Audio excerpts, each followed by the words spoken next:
आमचे नवनवीन व्हिडिओ पाहण्यासाठी आताच आमच्या श्री कीर्तन YouTube चॅनलला सबस्क्राइब करायला अजिबात विसरू नका आणि बेल आयकॉन प्रेस करा।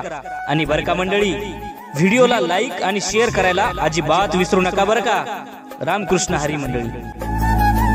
आळंदीच्या दरबारामध्ये माऊलीच्या ज्यांनी वारकरी शिक्षण संस्थेचा पाया रचला 1917ला, त्याच्या अगोदर ज्यांनी साधना केली, तपश्चर्या केली, ब्रह्मचर्य व्रताचं निष्कलंक पालन केलं, ते परमपूज्य आदरणीय गुरुनाम गुरु ब्रह्मविद वरिष्ठ स्वानंद सुखनिवासी जोग महाराज म्हणून त्यांच्या कार्याला कोटी कोटी प्रणाम करून मी माझं भाग्य समजतो।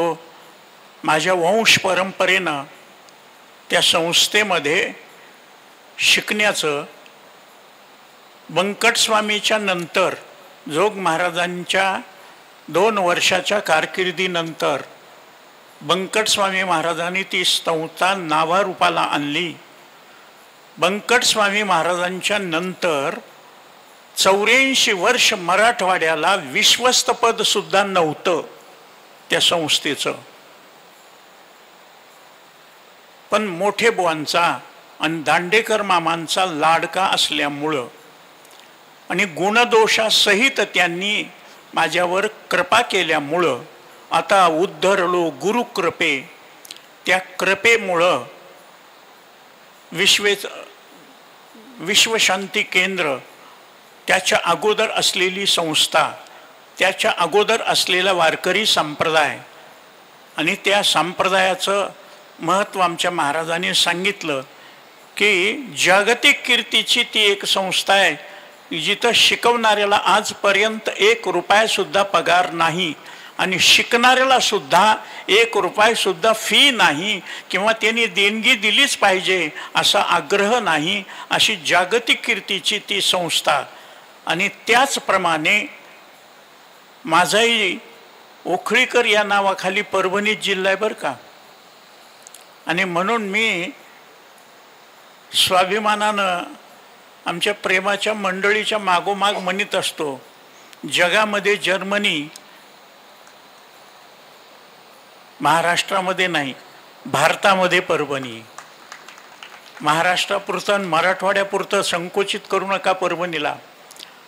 परभणीनं जागतिक कीर्तीचे, जगामध्ये देवानं ज्यांची प्रेमानं जपणूक करावी, देवानं ज्यांचं ऐकावं, असे नामचिंतनाचे सद्गुरू संप्रदाय कृतयुगापासून, त्रेतायुगापासून, द्वापारयुगापासून कलियुगापर्यंत ज्यांनी अवतार घेऊन सेवा केली, जगद्गुरु तुका अवतार नामयाचा, संप्रदाय सकळाचा येथोनिया।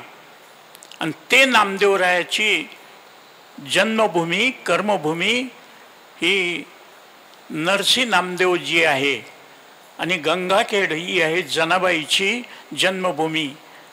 यांनी त्या काळामध्ये जो वारकरी संप्रदाय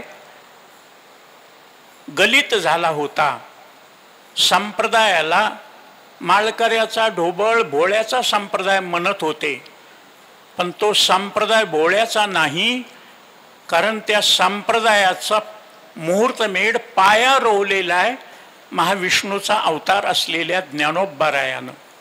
ज्ञानदेवे रचिला पाया। आणि तुम्हाला कल्पना आहे, ज्या बिल्डिंगचा पाया पक्का असतो ती बिल्डिंग कधीच ढासळत नाही। याचं मोठ्यातलं मोठं उदाहरण, किल्लारीचा भूकंप झाला, नीलकंठेश्वराच्या मंदिराचा दगड सुद्धा हलला नाही। ढगफुटी झाली बद्री केदारला आणि बद्री केदारच्या मंदिराच्या चौथऱ्याचा एक दगड, चौथऱ्याचा पायरीचा दगड सुद्धा हलला नाही, कारण ढगफुटी झाल्याबरोबर पहिल्या लोंड्याबरोबर या स्टेज एवढा मोठा दगड त्या पायरीला येऊन बसला आणि त्याला थोपवून सगळीकडून पाणी वाहत गेलं खाली 5-5 मजली बिल्डिंगी, रेल्वेचे रुळ, सिमेंटचे रोड तुटून फुटून गेले, पण त्या मंदिराला धक्का लागला नाही. म्हणून आपल्याकडं म्हण आहे, देव राखे तया मारील कोण, न मोडे काटा हिंडता व न जळे न बुडे नोहे काही, विषतेही अमृत पाही. 62च्या महापुरामध्ये पुण्याच्या मोळामुठेचा जो पुरा आला त्याच्यामध्ये एक पाळणा 14 किलोमीटर ते लेकरू वाहत गेलं. त्याचं घर डेक्कन जिमखान्यावरचं पार रसातळाला गेलं, पण तो पाळणा मुळामुठेच्या पुढे 14 किलोमीटर धरण्यात आला आणि तो माणूस आजही जिवंत आहे. खिल्लारीच्या धरणीकंपामध्ये परभणी आणि बीड जिल्ह्याचा धर्माचार्य म्हणून विश्व हिंदू परिषदेनं 30 ऑक्टोबरला पहाटे धरणीकंप झाला आणि 2 नोव्हेंबरला आम्ही पाहणी करण्याकरता गेलो. तुम्हाला आश्चर्य वाटेल, विवेकानंद हॉस्पिटलमधले देशपांडे साहेब यांच्या लातूरच्या हॉस्पिटलमध्ये गर्दी लागली होती. म्हणलं एवढी गर्दी कशाची आहे? म्हणले एक मुलगी 3ऱ्या दिवशी आईच्या कुशीमध्ये धरणीकंपामध्ये ढिगाऱ्याखाली सापडली आणि ती जिवंत निघाली. आणि ती मुलगी, तिला दत्तक घेण्याकरता सगळी धडपड आहे. आज मला आनंद वाटतो की या ठिकाणच्या या कार्यक्रमाला महिला मंडळीचा उपस्थितीचा भाग बराच दिसतो. नाही तर पुष्कळ असं असल्यावर हे म्हाताऱ्या माणसाचं काम आहे, जा बाबा, वारकऱ्याचं काम आहे, समीर भाऊनं बोलविले, जा बाबा. पण महिला मंडळीची उपस्थिती बरोबर आहे. आणि आमच्या धर्मशास्त्रामध्ये लिहिले, यत्र नार्यस्तु पूजन्ते रमन्ते तत्र देवता. जिथं नारीची पूजा होते त्या ठिकाणी देवता रममान होतात. म्हणून आमच्या हिंदू धर्म संस्कृतीमध्ये नारीला भोग्य वस्तू मानलेलं नाही, तिला लक्ष्मीचा दर्जा दिलेला आहे. म्हणून पुरुष सुद्धा लग्न झाल्यानंतर सप्तपदी करत असताना, ज्यांचे लग्न झाले त्यांना माहिती आहे. समीर भाऊ, मला आहेर असल्यावर सुद्धा मी दुसऱ्याच्याही लग्नाला जात नाही, आहेर असल्यावर सुद्धा. का? एकुलता एक असून माझं झालं नाही, मग दुसऱ्याचंही मला देखवत नाही.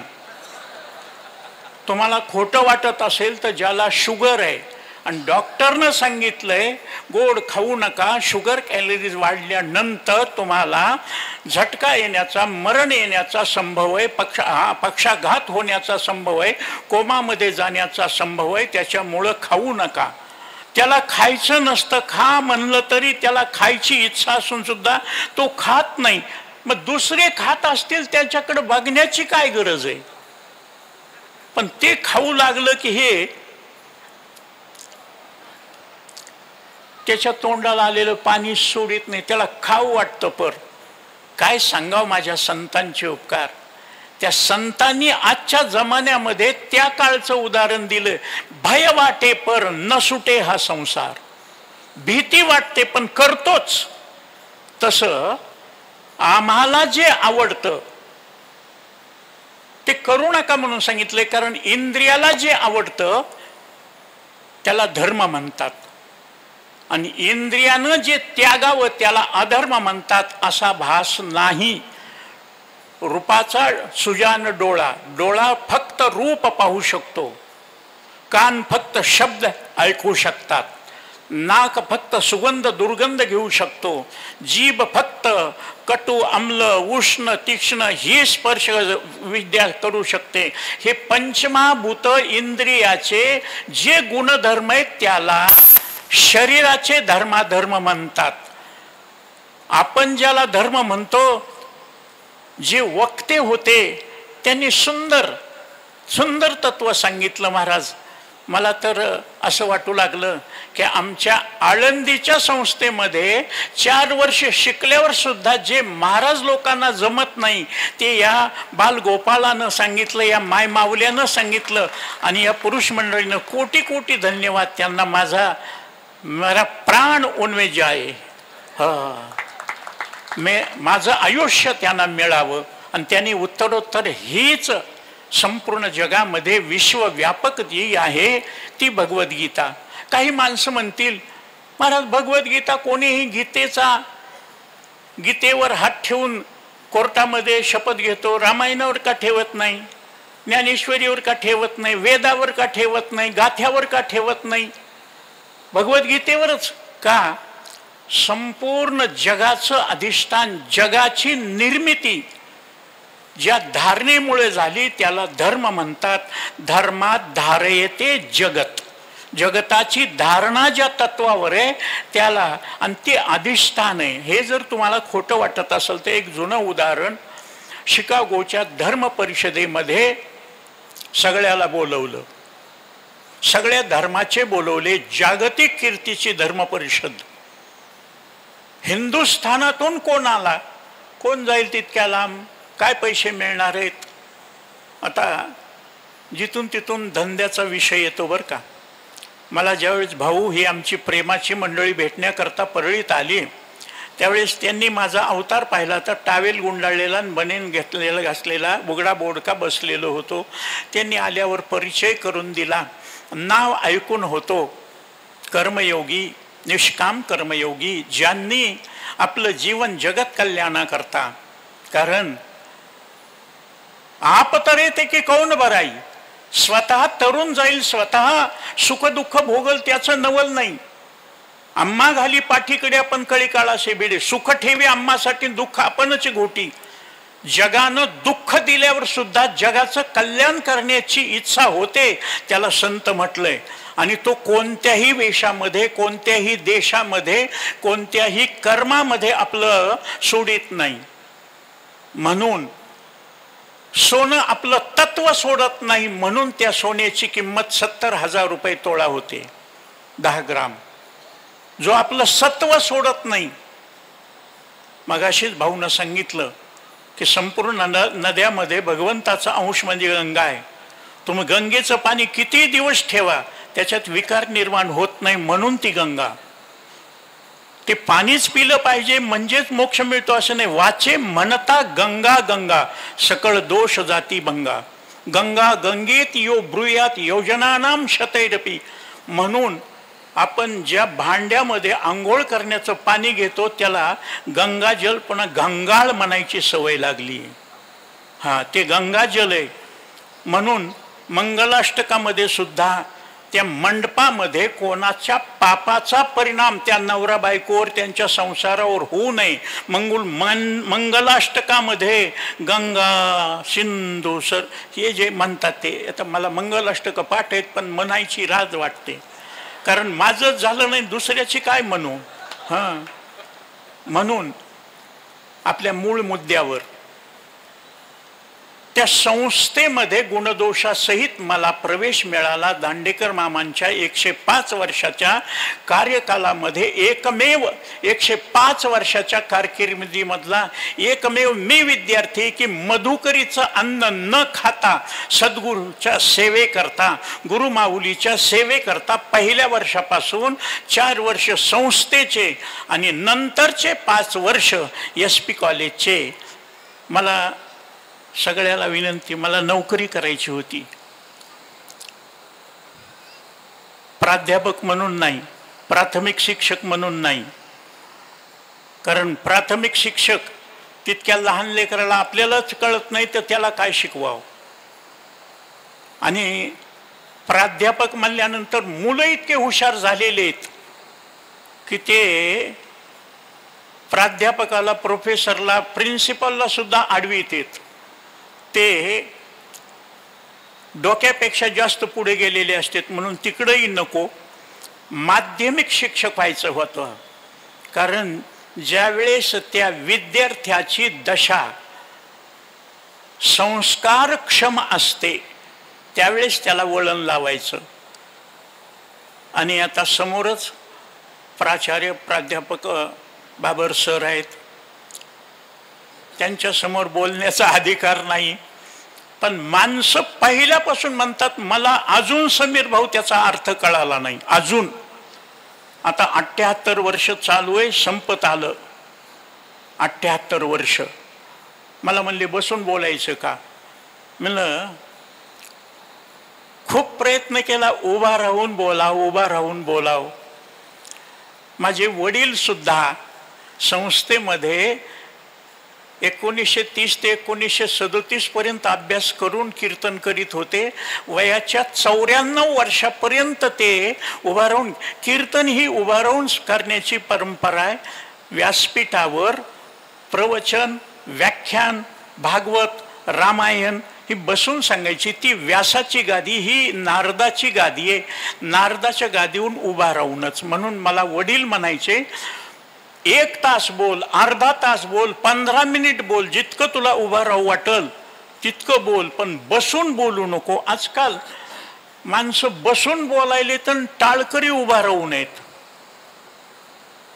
जुन्या काळात उमेदवार उभा राहत होता आणि मतदार ठप्पा लावून बटन दाबून चिठ्ठीवर देत होते आणि ते उभा राहणाऱ्याला जास्त मान मिळत होता. म्हणून साहेब मला गोपीनाथरावनं उभं केलं होतं परळीला. गोपीनाथरावला वाटलं यांच्या कीर्तनाला माणसं, भागवताला माणसं, व्याख्यानाला माणसं, दिंडीला माणसं, रामायणाला माणसं, प्रवचनाला माणसं. माणसं जास्त ऐकायला येणं म्हणजे निवडणूक जिंकणं असं नाही बरं का. त्या निवडणुकीचं वर्म वेगळंच असतं. पण उभा राहा. माझ्या सगळ्या नातेवाईकांना, माझ्या बापानं सुद्धा सांगितलं नको केशव, या नादात जाऊ नको, कारण एक बैल शेवळाटावर पडला की दुसऱ्याला पडावं लागतं, नाही तर बैल तिकडंच तो गाडी वडीत नेतो. आपण सगळे येणाऱ्या माणसाला आशीर्वाद द्यायचा. आपण महाराज आहेत, आपल्याला नको हे. पण मला महाराज ते सुटकेस भरलेल्या बघितला, त्याच्यामुळं जिंदाबाद जिंदाबाद उभा राहिलो महाराज. माझ्या विरोधकानं ठरवलं, समीर भाऊ, विरोधकानं ठरविलं, याने कमळाचं फुलाचं नाव घेतलं, मतदान द्या म्हणलं की याला हाणायचं. विरोधक असतातच महाराज. पण मीही 8 पिढ्या कीर्तनकार असणाऱ्याची औलाद आहे. मी प्रत्येक ठिकाणी कीर्तन असलं की अभंग घ्यायचा, वचन ऐका कमळापती, माझी रंकाची विनंती, कर जोडी तो कथे काळी, आपण असावी जवळी. आता माझ्या कीर्तनातच कमळापती नाव असल्यामुळं कमळाचं मी वर्णन केलं की लोक म्हणले काय करावं, उखळात घातलं तर मुसळातून निघतंय म्हणूनच उखळी कर. आणि असा उभा राहिलो, हात जोडीत निघाले की सगळ्या माणसानं गुणदोषासहित प्रेम केलेलं असल्यामुळं सगळ्यांनी म्हणायचं दादा तुम्ही हात जोडू नका, आम्ही तुमचेच, आम्ही तुमचेच. महाराज खोटं नाही, मी बोललो त्या शब्दाला. इतके लोक जर म्हणतात आम्ही तुमचे, तर मी निश्चित निवडून येतो. माझ्या घरात 14 मतं, मला 8 मतं पडली. डोळ्याला पाणी आलं. एवढा अपमान कधी कीर्तनात. अभंग चुकला, प्रमाण चुकलं, उशीर झाला, दक्षिणेकरता भांडणं झाले. आता इथे येत असताना, कार्यक्रम देत असताना सुद्धा हे दोघं तिघं एकमेकाला बोलू लागले. आमचे दत्तरावजी, आमचे शिंदे सरकार, अमित भाऊला बोलू लागले.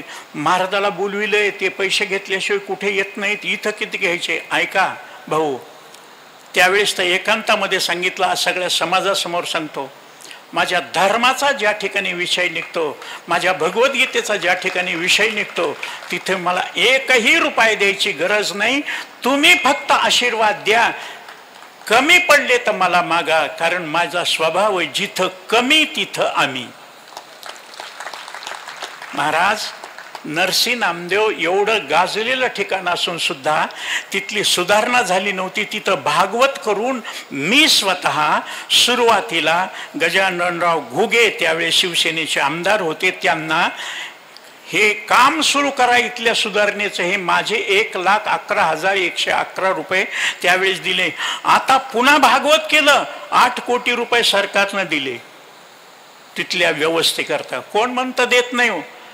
चांगलं काम बघितल्यावर लक्षात ठेवा, पाठीवर थाप मारली गाय असो की म्हैस असो, ती भरपूर दूध देऊ लागली की तिच्या चारा पाण्याची व्यवस्था आपण करतो.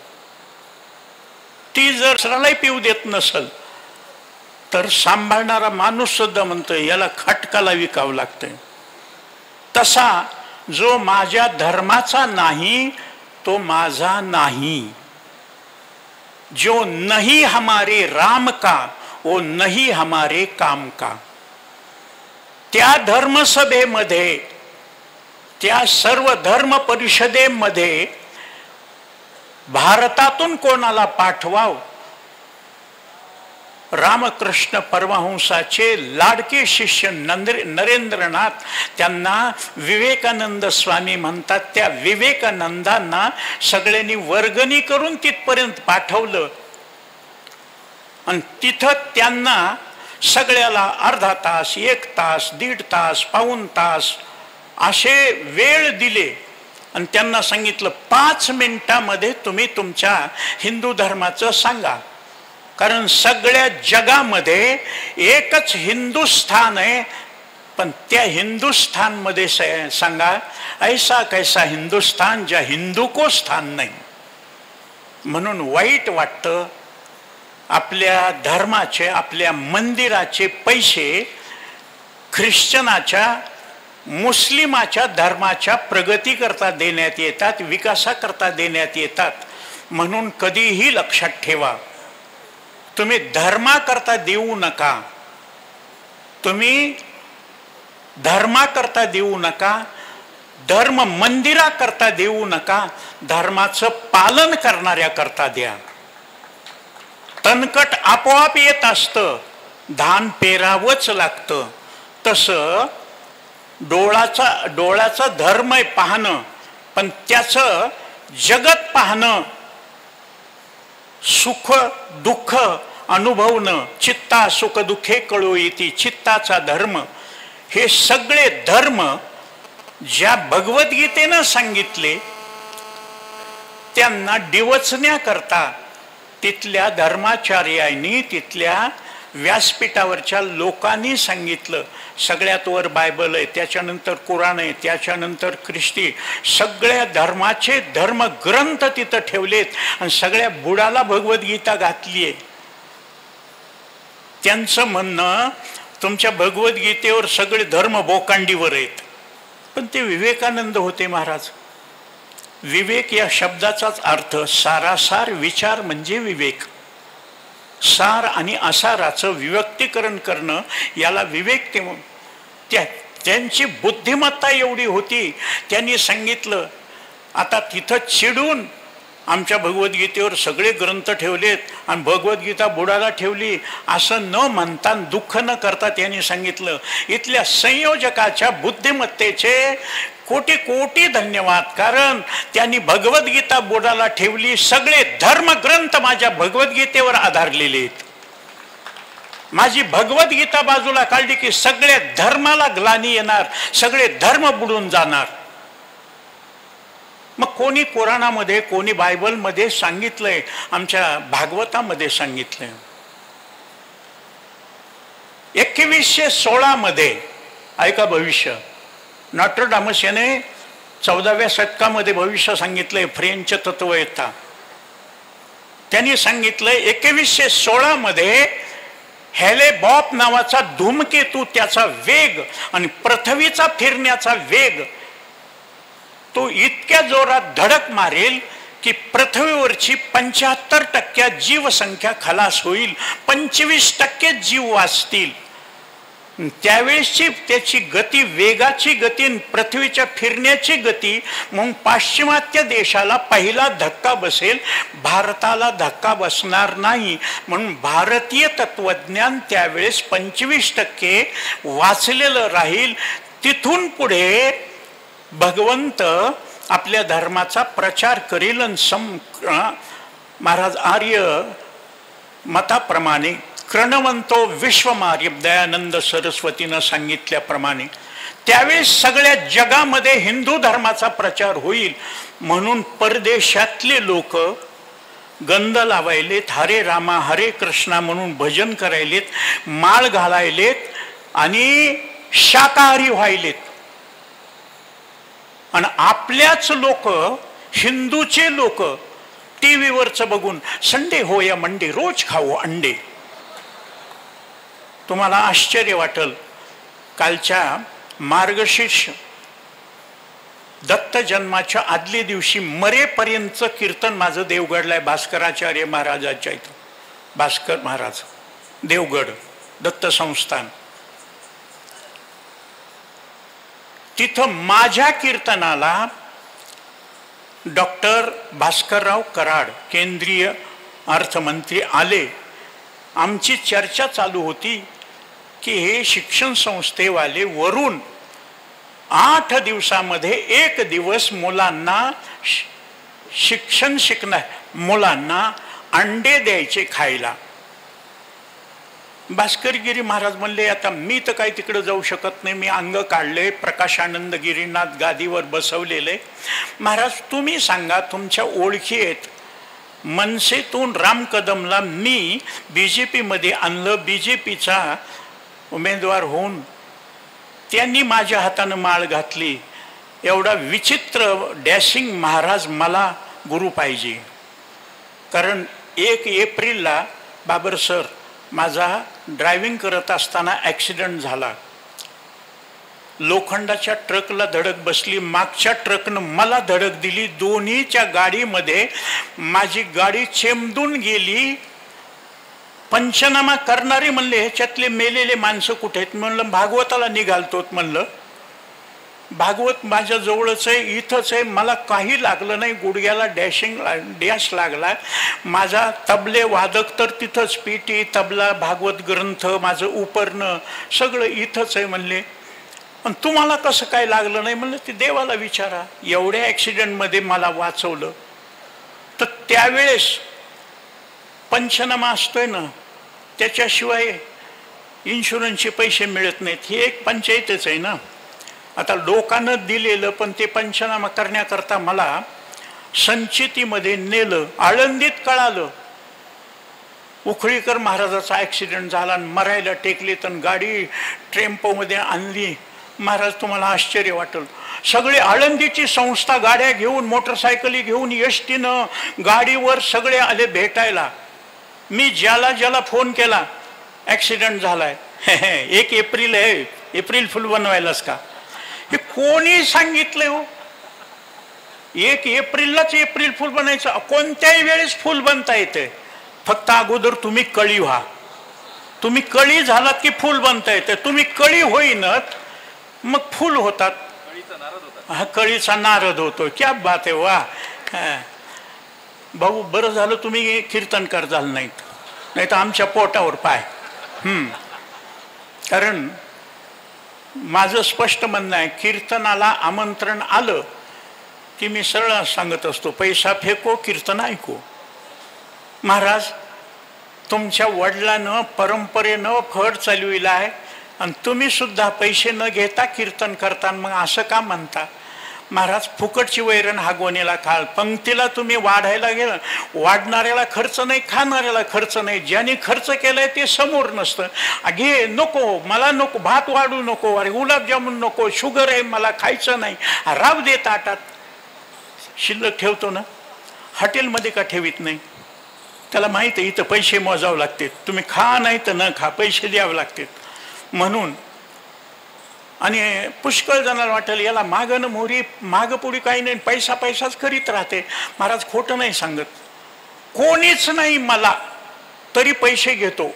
पैसे माझ्याकरता 1 रुपया खर्चित नाही. सगळं बाहेरच्या बाहेर, कपडे सगळं बाहेर. पण गंमत सांगू का, आलेला पैसा मी उखळात ठेवीत नाही. उखळीकर जरी असलो तरी, कोणत्याही मंदिराला, कोणत्याही संस्थानला, कोणत्याही विद्यार्थ्यांना, आळंदीच्या शिक्षण संस्थेला सगळ्याला देऊन टाकतो. शेवट मृत्यूपत्र सुद्धा आळंदीच्या संस्थेच्या नावाने केले.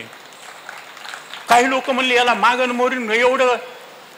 3-3 हजाराला एक प्लॉट होते, असे 52 प्लॉट आहेत माझे परळीला. आता 2 कोटीला मागायलेत एक प्लॉट. महाराज रिंग रोडवर झाले. आमचे धनंजय मुंडे म्हणले, महाराज तुम्हाला जर काही नसेल तर इथं आपण संस्था काढू. मी म्हणलं नका, तुम्ही लगेच माझी गडी कोण कोण, माझं चिन्ह घ्या. मग असं ते मी पडलोय त्याच्यामुळं नको, नादी लागत नाही महाराज. आता किती जरी कोणी म्हणलं तरी महाराज तुम्हाला आश्चर्य वाटेल. भाऊनं ज्यावेळेस मला सांगितलं, समीर भाऊनं, की असा असा आहे आणि तुम्हाला प्रमुख पाहुणे आणि उद्घाटक म्हणून यावं लागेल. महाराज खरं सांगू, तेवढा माझा अधिकार नाही, खरंच नाही. मी अभ्यासू नाही, मी कृपेच आहे. ज्याप्रमाणे मी सांगितलं ना, आता उद्धरलो गुरुकृपे. गुरुकृपेमुळं मान मिळत गेला, गुरुकृपेमुळं अयोध्येला जाण्याचा योग आला, गुरुकृपेमुळं अयोध्येच्या बाबरी ढाच्याला पाडण्याच्या वेळेस 1.5 महिना तिथं होतो महाराज.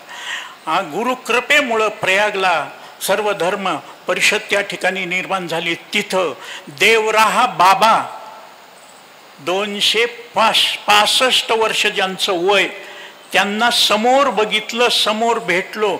राम मंदिराकरता 8 वाक्य बोलले ते, 8 वाक्य राम मंदिराकरता. आणि 8 कोटी रुपये त्यावेळेस दिले, ज्यावेळेस बाबरी ढाचा सुद्धा पाडला नव्हता. तिथं 1.5 महिना राहून अयोध्येपर्यंतच नाही, बद्री केदार पर्यंत, इकडं हैदराबाद पर्यंत, गुजरात पर्यंत कीर्तन भागवत करीत गेलो. पण खरं सांगू, फक्त लोकांच्या आशीर्वादावर, लोकांच्या प्रेमावर मी जगतो. आज ब्रेन हॅमरिंग झालं, पित्ताशयाचा नाश झाला, मूळ व्याधीतून रोग झाले, ऑपरेशन झाले, हैदराबादला बघायला माणसं आले आणि सगळे म्हणले वाचणं शक्य नाही, ब्रेन हॅमरिंग झालंय, शुगर आहे, BP आहे, अल्सर आहे, अपेंडिक्स आहे, मूळव्याध आहे, वाचणं शक्य नाही. पण माझ्या गुरुनं, ज्यांनी मला संस्थेचं अध्यक्षपद दिलं, त्यांनी सांगितलं, केशव काळजी करू नको, जोग महाराजांच्या गादीवर असल्यामुळं माऊली तुला मरू देणार नाहीत. आज पूर्ण महाराज 24 वर्ष झाले, कशातच फरक नाही, पहिल्यासारखा पुन्हा कीर्तन करतो. पुन्हा शुगर असून सुद्धा भाऊ आज शिंदे सरकारच्या बरोबरीनं गुलाबजामुन खाल्लेत, भेट नाही. माझ्या भाच्यानं सांगितलंय, मामा शुगरला माणसं भीतात रोग म्हणून, शुगरला मित्र म्हणून माना. मित्र म्हणून मानलं, मित्राची कधी भीती वाटते का?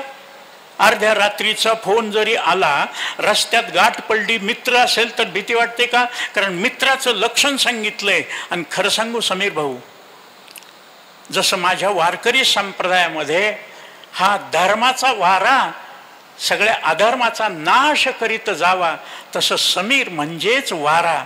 आणि तो आला शीतळ शांतीचा वारा. त्याने सुख झाले या शरीरा, फिटला पातकाचा थारा, कळी काळासी धाकदारा रागा.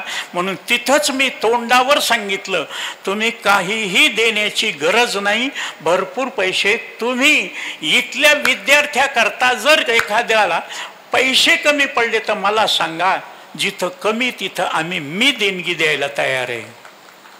कुठंही शिक्षणाचा प्रचार होत असेल, धर्माचा प्रचार होत असेल, तसं विवेकानंद स्वामीनं सांगितलं, भगवद्गीता सगळ्या धर्माच्या बुडाशी भगवद्गीता आहे, म्हणून सगळे धर्म टिकून आहेत.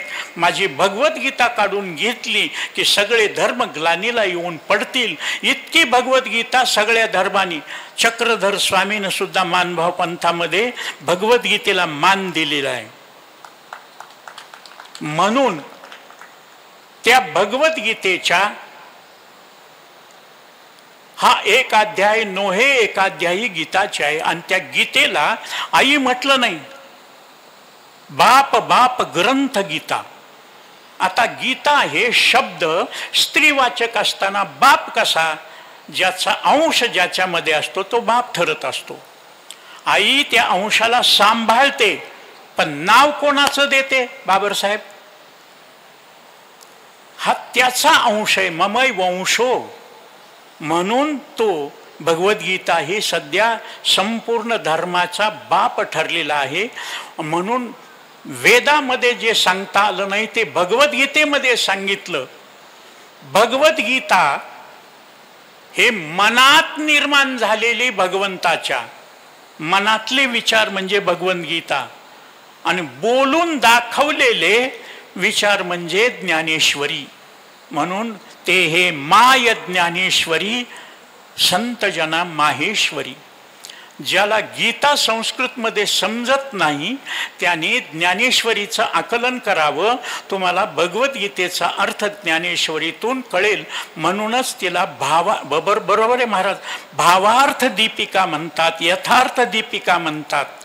आणि अशा भगवद्गीतेचं या ठिकाणी चिंतन करत असताना जे मोजकेच वक्ते होते निवडून घेतलेले, त्यांचं वक्तृत्व, त्यांची शैली, भाषा शैली आणि शब्दफेक करण्याची जी कला आहे. कारण वक्ता दशसहस्रेषु दाता भवति वानवा शतेषु जायते शूरः सहस्रेषु च पंडितः वक्ता दशसहस्रेषु दाता भवति वानवा. 10,000मध्ये. आता वक्ता वक्ता नुसतं बोललं म्हणजे वक्ता होत नाही. कानाला बरं वाटतंय तो श्रोत्याला सुख देणारा वक्ता, पण मनाचं परिवर्तन घडवतो तो खरा वक्ता. मनाचं परिवर्तन घडलं पाहिजे. कृष्णानं सांगितलं, अर्जुनानं ऐकलं, अर्जुनानं धनुष्यबाण ठेवून बसला होता. तो अर्जुन म्हणतो, सुरुवातीला म्हणणारा, मी यांना मारल्यावर यांच्या गोत्र हत्येमुळे मला पाप लागेल, ते नाही पापे केरी गेन, त्या पापामुळे मला किती दुःख भोगावं लागेल.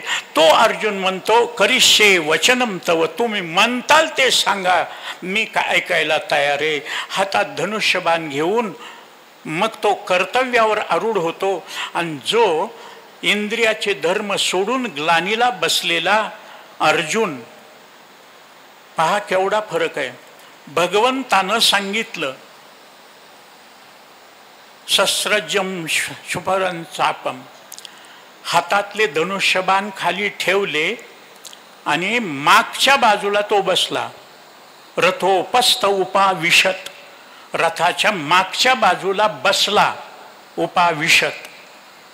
पण माझ्या ज्ञानोबाऱ्याने सांगितलं, ते तर उडी घातली खालो, रथाहून खाली उडी मारली, पदच्युत झाला.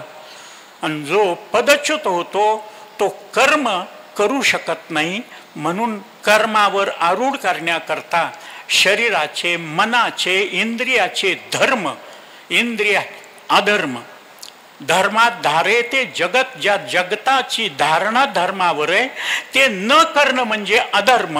आणि ते दोन्ही बाजूला सारून इंद्रियाचे, मनाचे, कर्माचे, अंतःकरण चतुष्टया वृत्तीचे, मनबुद्धी चित्त अहंकाराचे, शारीरिक धर्म, मानसिक धर्म बाजूला सारून सर्व समावेशक असा शरण गेला पाहिजे.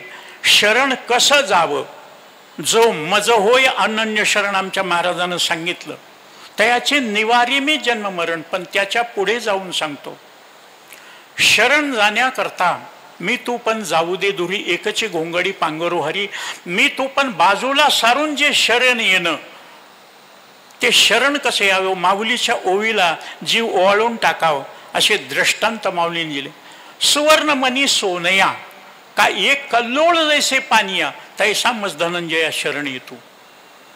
जसं लाटा पाण्याला सोडून नसतात, सोन्याचे दागिने सोन्याशिवाय नसतात, जसं सोने पण एक असतं, दागिने त्याचे अनंत असतात, पण त्याच्यातलं सोनं एक असतं. तसं व्यक्ती नाना असतील, पण अंतरात्मा परमात्म्याला शरण जात असताना असं एक होऊन शरण ये. जशी लाट कितीही पळाली तरी पाणीपणा सोडित नाही. मग लाटेमध्ये आणि समुद्रामध्ये, समुद्र म्हणजे भगवद्गीता आणि त्याची लाट म्हणजे ज्ञानेश्वरी आहे. भगवद्गीता समुद्रासारखी आहे, पण समुद्रात जात असताना त्याचं कठीण तत्व संस्कृत भाषा अति कठीण, सगळ्यापेक्षा संस्कृत. काही लोक म्हणतील कशाहून कठीण, आम्हाला तर विशेष काही वाटत नाही. अनुस्वारम देतम संस्कृतम होतम. उदाहरण सांगत होते आमचे गुरुजी. पहिल्या वर्षाला संस्कृत शिकायला काष्टम कोरितम भुंगाम भुसकटम पडतम भुईम, ते संस्कृत नाही. मग आता ज्याला शिकणं होत नाही ते ॲडजस्टमेंट इज बेस्ट पॉलिसी. हां, मग अवघड अभंग निघाला, मग ते काय म्हणतंय, हो हो हो काय संत महात्म्याचे शब्द आहेत, काय ज्ञानोबराय बोललेत, हे काही साधी गोष्ट आहे का, हे कळायला किती अवघड आहे, बहु अवघड, फार बाबा अवघड आहे. हे संतांचे शब्द खूप अवघड आहेत, वेदाचा अर्थ यांनीच काढला, आपल्याला कळणार नाही, चला पुढे. हा, आणि चला पुढे काय सांगणं, म्हणलं मलाच कळालं नाही, तुम्हाला काय सांगू. आता हे दोघही महाराज अमेरिकेला जाऊन शिकून आलेले. मी इथं परळीतल्या परळीतच फिरून, आणि वडील कीर्तनकार, त्या काळातले गाजलेले कीर्तनकार 37 पासूनचे 94 पर्यंतचे जन्म कीर्तन भाषणामध्ये गेलेले. माझ्या वडिलाचे कष्ट बघून जुने लोक म्हणायचे, खरं महाराज पंढरनाथ महाराज सेवा करणं हेच काम. मग मी शाळेत असताना इंग्रजी सगळ्यात अवघड, मला माझे गुरुजी म्हणायचे बघून लिहे पण पास होय. महाराज या परभणीमध्ये HSCच्या शेवटच्या वर्षाला इथं आलो 64ला, HSCचं शेवटचं, पुन्हा SSC सुरू झालं. बघून लिहे, इथं सगळेच ओळखीचे, 75% नातेवाईक माझे परभणीत आहेत. मग बघून लिहून सुद्धा माझ्याकडं गाईड नवनीत सगळे पुस्तकं द्यायचे, बघून लिहे म्हणायचे, वशिल्याचा असल्यामुळं. आणि तुम्हाला कल्पना नसेल, नवीन महाराज प्रमाण आहे, ज्याचा असे वशिला त्याचं कुत्र काशीला, आणि ज्याचा नशे वशिला त्याचा बाप फाशीला.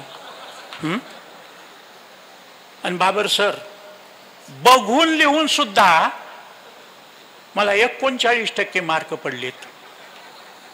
69ला दांडेकर मामाला विनंती केली कीर्तन, 4 जानेवारी पहिलं 69ला कीर्तन केलं. मला संस्थेमधून आळंदीहून मी पुण्याला SP कॉलेजला जातो, तुम्ही त्या संस्थेचे प्राचार्य राहिलेले, मला चिठ्ठी द्या. RR मालेगावकर होते, पुन्हा KP मंगळवेडेकर, त्यांनी चिठ्ठी दिली, हा माझा विद्यार्थी पाठवला, याला प्रवेश देणे.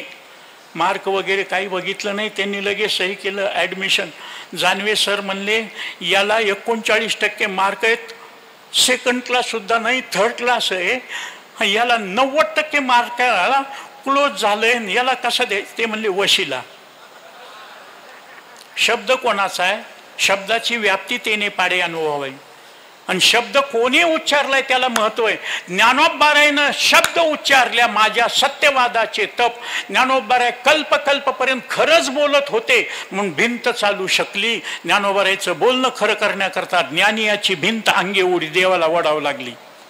रेडा बोलत असतो का आपण, रेड्यामुखे वेद बोलविला, कारण रेडाच का, सगळ्या जनावरांमध्ये निर्बुद्ध जनावर रेडा. त्याला आईकडे धार काढण्याकरता, दूध काढण्याकरता नेलं तर ते काशीतून पलीकडे जाते. गाईचं वेगळं, 100 गायीमध्ये आपलीच गाय ओळखतंय आणि बरोबर तिच्याच काशीत जाते. ते गाईचं वासरू, जर्शीचं नाही. आणि म्हशीचं तर त्याच्यापेक्षा, त्याला असं लावावं लागतं, ते एकदा प्यायला सुरू केलं की मग निघत नाही. त्याला असं ओढून घेतलं, त्याच्या पुढे चारा टाकले की माईलाही देते विसरून. म्हणून जे आपल्या भगवद्गीतेला विसरले ते गायीचे रेडे, आणि जे भगवद्गीतेला धरूनच जगतात ते आपल्या गायीचे वासरं. म्हशीच्या वासरामध्ये गायीच्या वासरामध्ये हा. म्हणून स्वधर्मे निधनम श्रेय, परधर्मो भयावहा. तो धर्म आणि ते सगळे धर्म, यतो धर्मस्ततो जय, हा ते सगळे धर्म बाजूला टाकून जया अपजयाचा विचार न करता, मान अपमानाचा विचार न करता, शीतोष्णाचा विचार न करता, अपपर भावनेचा विचार न करता, असे सगळे इंद्रियाचे विषयाचे धर्म बाजूला टाकून जो परमात्म्याला आत्मस्वरूपाला शरण येतो त्याची जबाबदारी मी घेतो. देवच का त्याची जबाबदारी घेतो? त्याचं कारण धर्माची तू मूर्ती, पाप पुण्य तुझे हाती. त्याच्या हातात पाप पुण्य असल्यामुळं तो केवढाही पापी वाल्या कोळी वाल्मिक ऋषी होऊ शकतो. आणि देवाचा बाप राम राम म्हणत असताना ज्याचा प्राण जातो पतनतया दशरथा, प्राण जाता बोबाईला पतनतया दशरथा. दशरथ राजा रामाचा बाप मा असून सुद्धा त्याला पतनाला जाऊ लागलं. आणि वाल्या कोळ्यासारखा महापापी वाल्मिक ऋषी होऊन कृतयुगामध्ये रामायण लिहितो, त्रेतायुगामधला राम त्याप्रमाणे वागतो. पण त्याच्या पुढे जाऊन द्वापार युगामध्ये कृष्ण येतो. आणि कृष्ण म्हणून भगवद्गीतेमध्ये कृष्ण उवाच न लिहिता भगवानुवाच लिहिले. कारण भग हे वान प्रत्यय लागलाय. तर ऐका यशश्री औदार्य ज्ञान वैराग्य ऐश्वर्य हे सहायी गुणवर्य वसती जेत मनोनी तो भगवंतो. आणि त्या भगवंताच्या मुखातून जबाबदारी दिली. कितीही महाराज जगानं मोर्चे काढू द्या, वकिलानं ओरडू द्या, पण जज साहेबानं सांगितलं 12 खून करून सुद्धा 12 ते निर्दोष आहे, तो सुटला. त्यांनी सांगितलं ना निर्दोष आहे. ज्याच्या हातात निर्णय देण्याची ताकद आहे त्याला जज म्हणतात. आणि ज्यांनी अपील करायचं असतं त्याला वकील म्हणतात. वकील विनंती करू शकतो, निर्णय जज देऊ शकतो.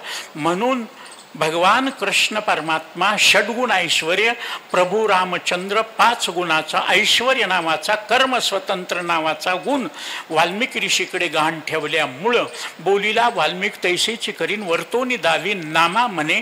आणि हे करत असताना जो या धर्माच्या विरोधात जातो त्याला दुःख भोगावं लागतं.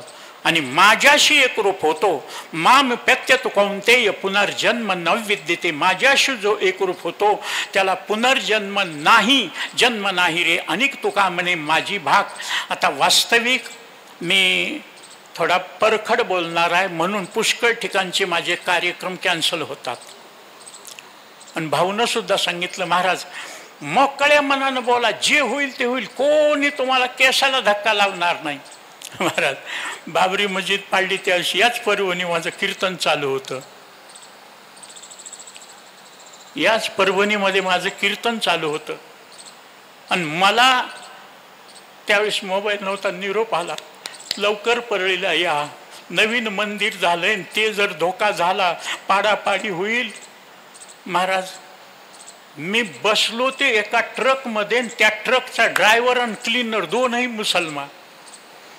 महाराज मी बसल्याबरोबर क्या करना हिंदू लोग, बाबरी मस्जिद पर क्या होता है, रहने दो ना, बाबर अच्छा था.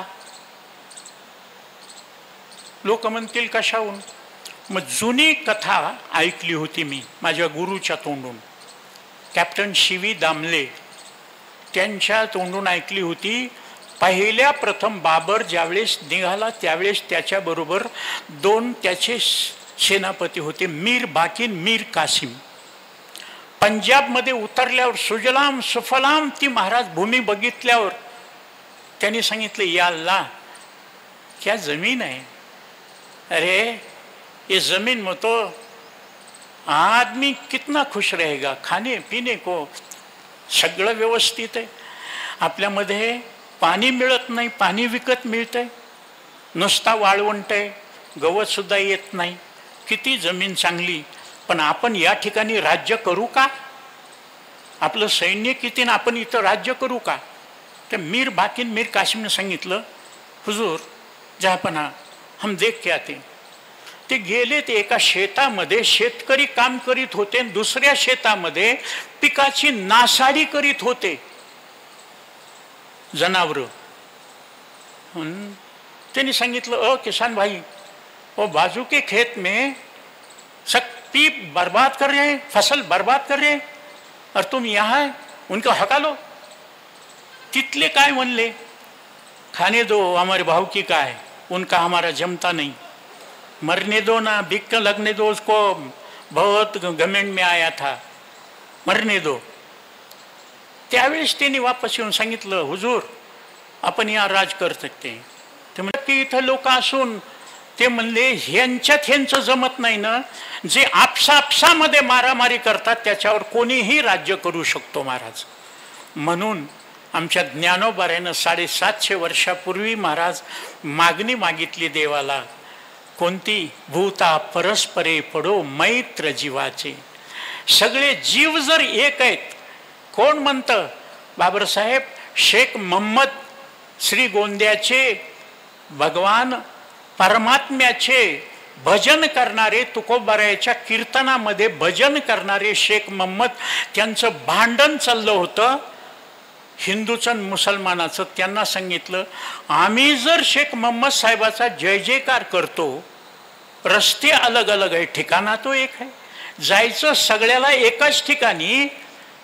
मग कोणताही माणूस मेला, जन्मात जायते शूद्रा, जन्मल्याबरोबर सगळे शूद्र आहेत. संस्कारात द्विज उच्चते आणि ब्रह्म जाणा की ते ब्राह्मणा. प्रत्येक जण आपल्या आपल्या कर्माप्रमाणे स्वे स्वे कर्मण्यभिर्त संसिद्धिम लभते नरहा. मग सगळ्याला जर एके ठिकाणी जायचंय, कोणाला कसं, कोणी पुरून जाईल, कोणी मरून जाईल, कोणी कुफिनमध्ये जाईल, कोणी त्या आता मम्मी मम्मी म्हणतात ना, मी तर नेहमी सांगत असतो, वडिलांनी पप्पा म्हणून घेऊ नका आणि आईनं मम्मी म्हणून घेऊ नका. इजिप्त देशामध्ये माणूस मेल्यावर ज्या खोक्यामध्ये ठेवतं, त्या कुफिनमध्ये त्याच्यावर जे थडगं बांधलेलं असतं त्याला मम्मी म्हणतात. आणि संस्कृतमध्ये जसं ते आहे, इंग्रजी डिक्शनरी काढा, त्या डिक्शनरीमध्ये छोट्या कुत्र्याच्या पिल्याला पपी म्हणतात. मग काय हे बाप म्हणजे मोठं कुत्र का? म्हणून मुसलमानामध्ये सुद्धा पप्पा म्हणत नाहीत, अब्बाजान म्हणतात. अब्बाजान म्हणजे मी तुमच्या जीवनाचा जानचा वंश आहे, मी तुमच्या पोटचा आहे. म्हणून कोणत्याही धर्मातला, कोणत्याही पंथातला सुखदुःख सारखेच आहेत त्याचे. रक्ताभिसरण संस्थासारखे सगळे जन्म सारखे. पुन्हा त्यांचे वेगळीकरण झालं, पृथक्करण झालं, आपल्या आपल्या चुली मांडल्या, पण मेल्यावर सगळ्याला एकाच ठिकाणी जायचंय. कोणी कब्रस्तानमध्ये जाऊ, कोणी मसनवाट्यामध्ये जाऊ, कोणी पुरून जाऊ, कोणी जळून जाऊ, पण सगळ्याला सबका ठिकाण एक आहे. मग त्याच्या अगोदर हे सगळं सोडा, आपसापसातले भांडणं, आपसापसातले धर्माचे तत्व, आणि सगळे एक झाल्यावर तुम्हाला जे देव देतो त्याला सुख म्हणतात. त्याला दुःखाचा लवलेश नको.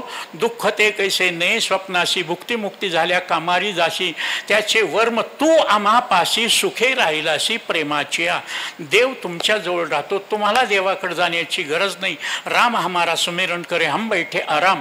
म्हणून मी नेहमी सांगतो की आळंदीच्या संस्थेमध्ये सुद्धा प्रत्येक जण म्हणायचं, आमचे महाराज सुद्धा म्हणले, जे काही चुकलं असेल ते माझं, जे काही बरोबर असेल तर तुमचं. मी उलट बोललो होतो, जे काही बरोबर असेल ते माझं, जे चुकलं असेल ते आमच्या गुरुचं. माझे गुरु समोर बसले होते, ते म्हणले आमच्याकडे का दोष, तू चुकशील. मी म्हणलं परिसानं लोखंडाचा स्पर्श केला आणि त्या लोखंडाचं सोनं नाही झालं, त्या लोखंडाला कोणीच दोष देत नाही, परिसाला दोष देतात. डॉक्टरकडे गेल्यावर औषधोपचार केल्यावर रोग नाही निवृत्त झाला तर माणसं औषध बदलत नाही, डॉक्टर बदलतात. पेशंट बदलत नाही. पेशंट तर त्याला दुःखातून सुटायचं असतं. तसं आम्ही जर चुकलो तर जुन्या काळातल्या माणसाला माहिती आहे, शाळेचा टक्केवारी निकाल कमी लागला तर विद्यार्थ्याची बदली होत नाही, शिक्षकाची बदली होते. बुम परांड्याला पाठवितात, तिकडं कोणतीच व्यवस्था नसलेल्या ठिकाणी. पण तिकडे जाऊन मी कीर्तन करून आलो बरं का. हां, आणि तुम्हाला आश्चर्य वाटेल बाबासाहेब, परळीच्या कार्यक्रमामध्ये सगळ्यात जास्त माझे कीर्तन मुसलमानाचे माझे मित्र ऐकायला येत होते. आणि त्याच्याकरता एकच, मी कोणत्या धर्माच्या विरोधात बोलत नाही, फक्त तत्वाच्या विरोधात बोलतो. मजहब नहीं सिखाता आपस में बैर रखना. म्हणून आमच्या ज्ञानोबाऱ्यानं भूता परस्परे पडो मैत्र जीवाचे. जनावराला सुद्धा ज्ञानदेव म्हणे, तोही माझा आत्मा वेगळी कामातया नाही. इतक्या उच्च कोटीला गेल्यावर देव त्याची जबाबदारी घेतो आणि अशी जबाबदारी घेतली की मग आपल्याला चिंता करण्याची काही गरज नाही, शोक करण्याची काही गरज नाही. म्हणून भगवंतानं वचन दिले, मा शुचः, शोक करू नको, तुझी जबाबदारी, तुझे पाप पुण्य मीची होईल. पापामुळं दुःख होतं, पुण्यामुळं सुख होतं, पण पाप पुण्याच्या पलीकडे गेल्यावर सुखही नाही दुःखही नाही. आणि ती जी अवस्था आहे त्यालाच मोक्ष म्हणतात. आत्यंतिक दुःखाची निवृत्ती, परमानंदाची प्राप्ती म्हणजे मोक्ष. तो मोक्ष मिळवण्याकरता भगवद्गीतेशिवाय तैसे मोक्ष देईल ज्ञान येत की नाही आण, परी तेची थार्या ऐसे मन शुद्ध व्हावे. मनशुद्धी करता ह्या गोष्टी असल्यामुळं मी समीर भाऊला आमच्या कार्यक्रमाचा मुख्य उद्देश, मुख्य हेतू, परमपूज्य आदरणीय कार्यसम्राट, खरोखरच पंतप्रधान पदाचे दावेदार आमचे श्री माननीय गणेशरावजी नागोरावजी दुधगावकर यांच्या, मला कल्पना नव्हती आज त्यांचा वाढदिवस आहे, नाहीतर गणेश चतुर्थी. आता तिथी मितीचा थोडा फरक येतोच ना. हां, पुण्यतिथी, पुण्यवानाची पुण्यतिथी, संसारिकाचं श्राद्ध, आणि ज्याचे लेकरच मायबापाला मानित नाही त्याचं श्राद्धही नाही, पुण्यतिथी नाही, पापतिथी नाही, विनाकारण जन्माला आली वाया गेली, भक्ती नाही केली, माझे माझे म्हणून गुंतू मेली. समीर भाऊला कोटी कोटी धन्यवाद. आणि त्यांनी हा उपक्रम राबवला त्याबद्दल एक माझ्यातर्फे कोणत्याही एक व्यक्ती जी या ठिकाणी त्यांनी आपलं वक्तृत्व सादर केलं, त्यापैकी शेवट ज्यांचे पारितोषक, दक्षिणा, मानधन 11,000 रुपये, बरोबर आहे, 11,000, ते केशव उखळीकरातर्फे सप्रेम भेट त्यांच्या चरणी. आणि त्यांनी असंच भगवद्गीतेचा व्यापार व्याप करीत राहो. ज्याचा व्याप वाढतो त्याला व्यापार म्हणतात. आणि व्यापारामध्ये नफा नुकसानीचा विचार नसतो. तसं ही भगवद्गीतेचं ज्ञान समीर भाऊ तुम्ही तुमच्यातर्फे वाटीत चला. मी जिवंत असेपर्यंत तुमच्या पाठीशी मी आहे. माझ्या वारकरी शिक्षण संस्थेचा आशीर्वाद आहे, माझ्या उखळीकराच्या फडाचा पाठिंबा आहे तुमच्या या कार्याला. आणि या कार्याला जसं घडल तसं मीही मदत करण्याचा प्रयत्न करतो.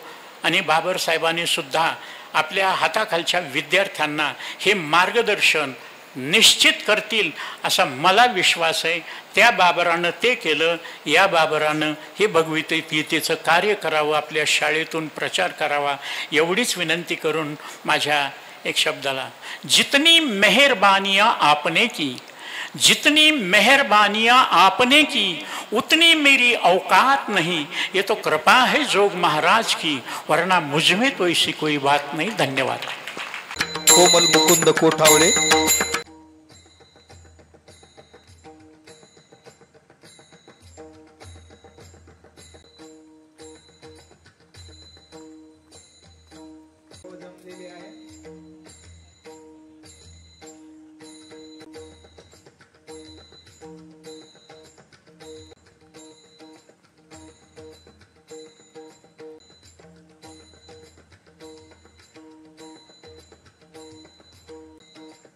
व्यवसायाने अभियंता असून घरातील परंपरा जपत